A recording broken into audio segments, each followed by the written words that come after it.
Assalamualaikum warahmatullahi wabarakatuh. Perkenankan kami dari kelompok 11 ingin mempresentasikan hasil diskusi dari kelompok kami mengenai IRM dengan anggota Gita Rahmawati NIM 076, Muhammad Miftahuddin NIM 091, Sofwan Baharudin NIM 092, dan Era Yulianti NIM 095.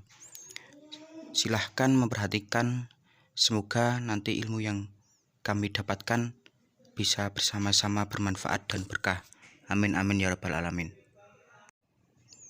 Untuk yang pertama yaitu pengertian IRM. IRM adalah proses yang dibuat oleh direksi atau dewan komisaris, manajemen dan personalia lain yang diterapkan sebagai bagian dari penetapan strategi dan berlaku di seluruh lingkungan perusahaan, dirancang untuk mengidentifikasi peristiwa yang berpotensi terjadi dan dapat memengaruhi entitas dan mengelola risiko agar masih dalam batas-batas risiko apetit untuk memberikan keyakinan yang memadai tentang terciptanya tujuan-tujuan entitas.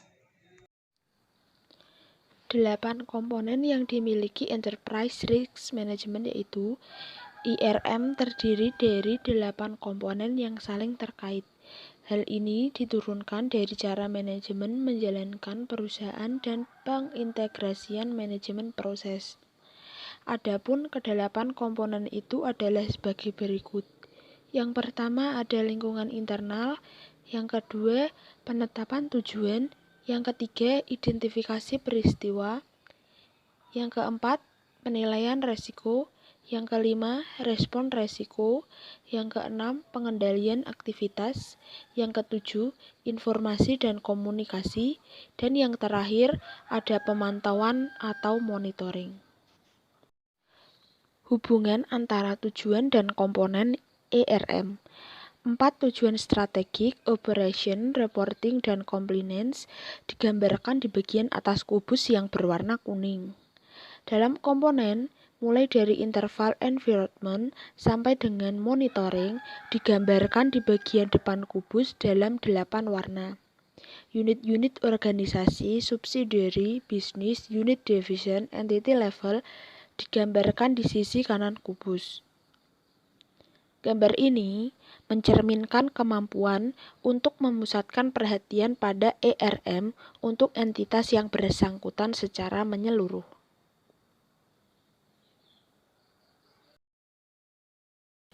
Untuk slide selanjutnya ada keterbatasan IRM. Keterbatasan merupakan kenyataan karena pertimbangan manusia atau bisa disebut human judgment.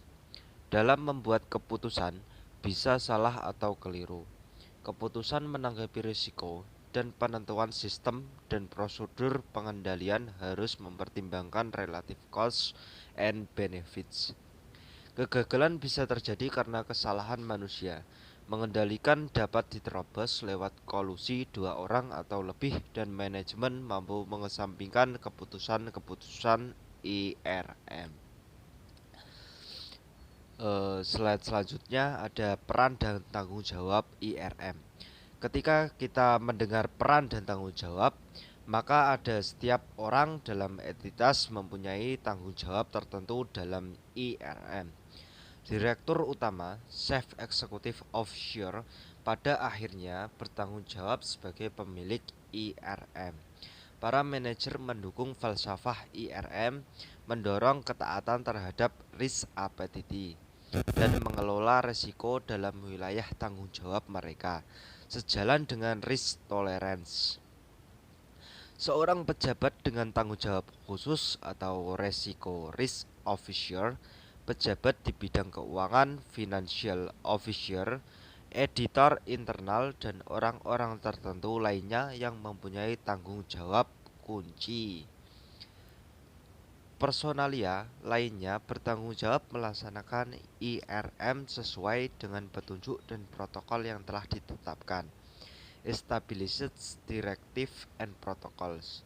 Direksi dan Dewan Komisariat mempunyai peran pemimpin dan mengawasi IRM dan memahami serta menyetujui risk appetite entitas tersebut. Sejumlah pihak luar seperti pelanggan, vendors, supplier, partner, bisnis, auditor eksternal, regulator dan analisis keuangan, financial analytics sering kali memberikan informasi yang bermanfaat dalam melaksanakan IRM. Namun mereka tidak bertanggung jawab atas berjalannya IRM. Mereka juga mereka juga bukan pihak-pihak IRM.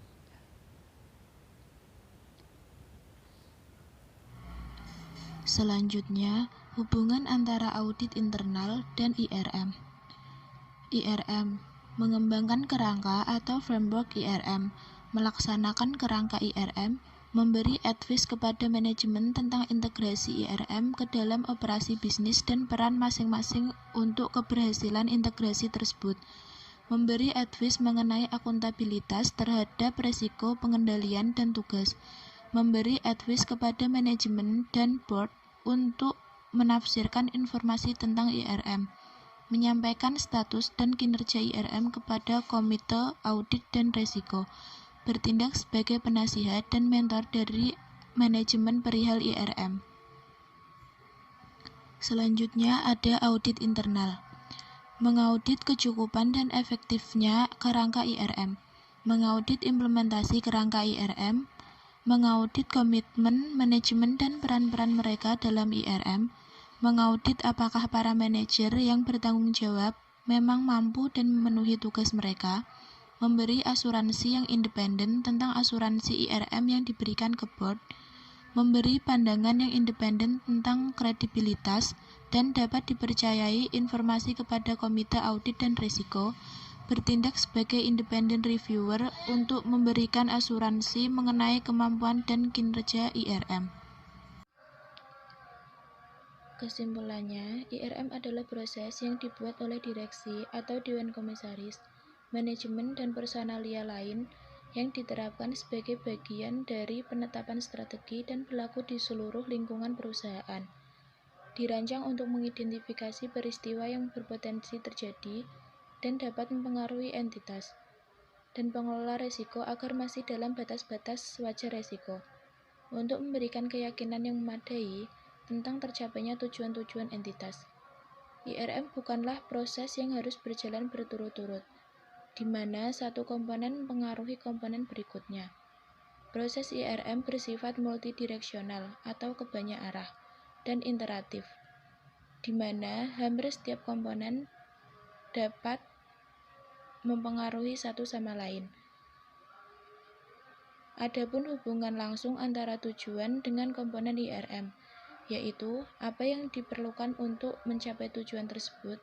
Hubungan ini digambarkan dalam metrik 3 dimensi seperti kubus.